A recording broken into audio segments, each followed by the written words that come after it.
Okay, I just finally want to make a quick review video on this cheap Canada or Japan chainsaw.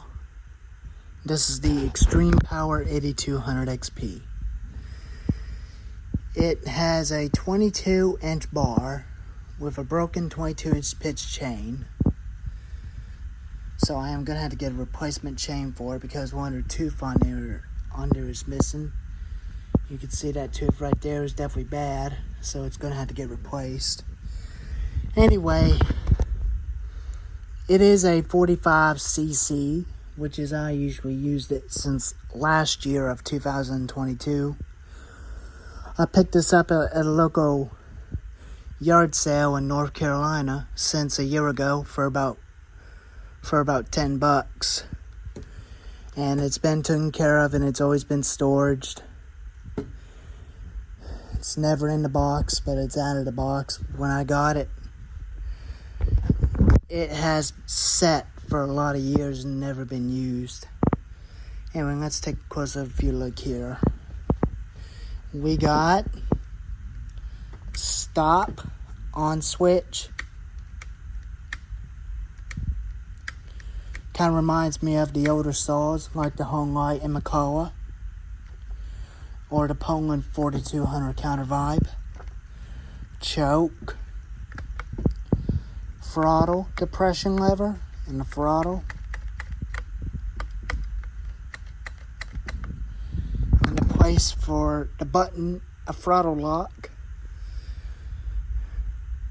fuel tank, oil tank. It does come with 40-to-1 mix bottle. I put 50-to-1 in it, and it doesn't do that bad.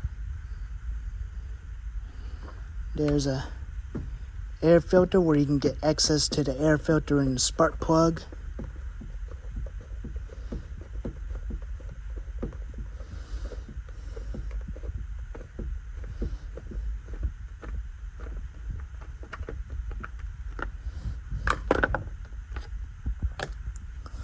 There's the carburetor and the spark plug. It's got a Japan spark plug on it. I did ran it for about a couple minutes ago.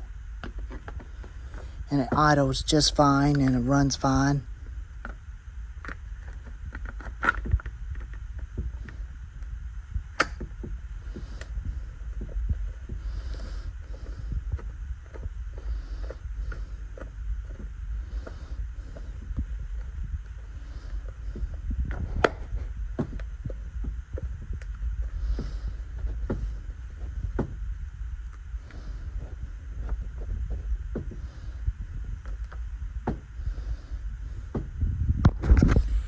You can even expect it for a cheaper chainsaw, but it's much more than a Poland. Chain brake,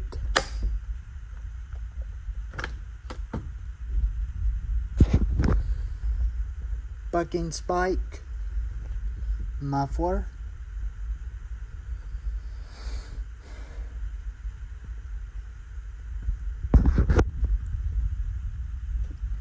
and this has got side tensioners.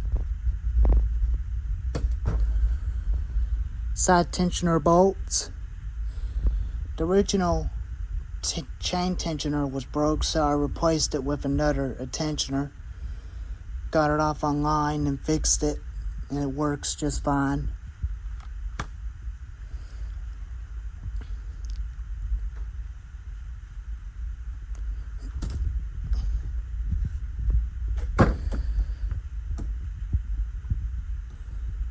So, another thing on these, but I was definitely worried about, my dad was actually going to buy a Blue Max chainsaw, the 45cc saw, but this is exactly the same saw, but just different colors.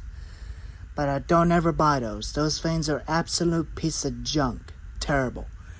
If they can definitely vibrate the hell out of you or scream and idle faster like hell, that's what I was definitely worried about buying the newer version of this chainsaw, but this is an old one. I was worried about getting a newer one, but I decided to stay with the metal ones, the Craftsman and the modern saws, the Ryobi and these Husqvarnas and stihl and hung lights, and the low hung light, including the Super XL, including the stihl 031AV. The coil on the 031AV's wire is definitely broke.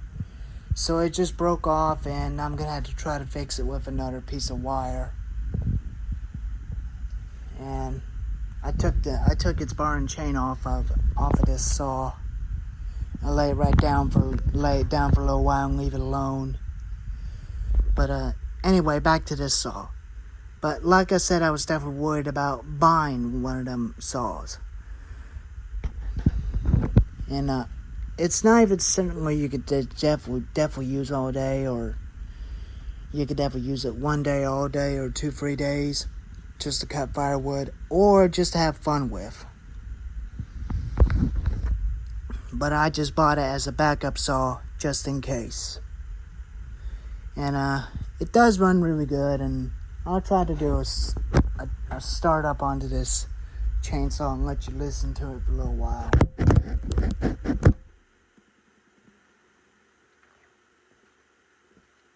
But it's got the different carburetor on it, so I'm gonna have to get an original carburetor for it with the studs, just like what the Home Light Super XL has.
But it does run okay. It runs okay, but I'm just got to deal with it the way it runs until I get a real carburetor for it, like what the Blue Max chainsaw had. But I didn't put a chain brake back far enough, because it just engaged it when the vibration went up, and it just shook the gate and it engaged the clutch.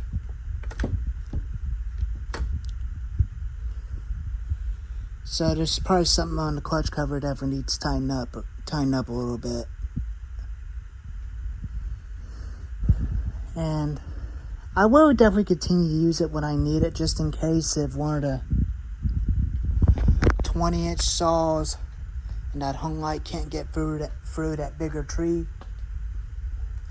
I'll just use this one as a backup, just in case if one of the saws don't start, it's there when I need it. And this old 455 wrencher is still acting funny. I did put some bar oil in it, and it's been oiling. The automatic oiler seems to work, and it works just fine. And I'll have a video of this saw soon when I get the old original 20-inch chain from my dad, and the other one out here, and put it on this saw, and that runs.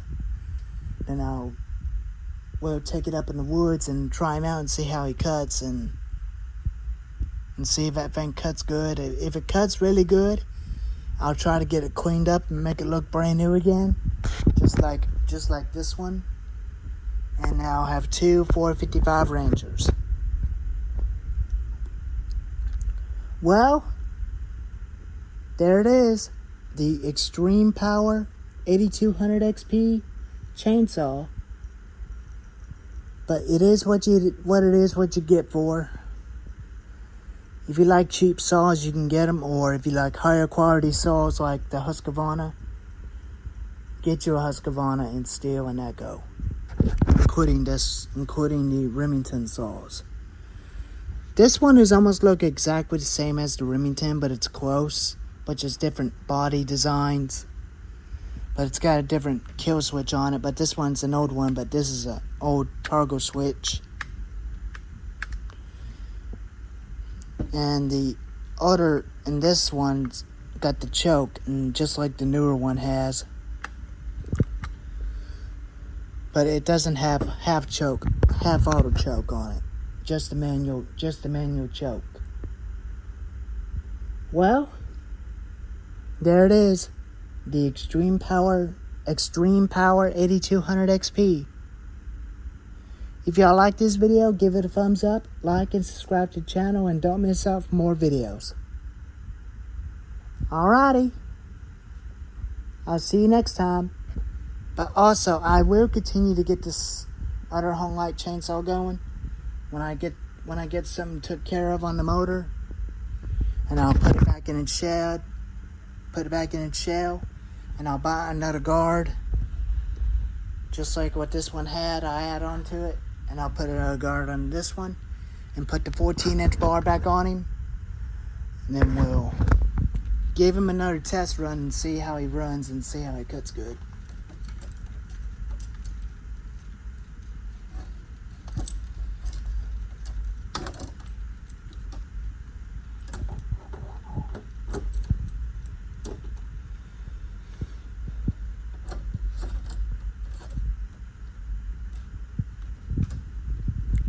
Well, anyways, there's the Extreme Power 8200 XP. Alrighty. I'll catch you on next video. See you later.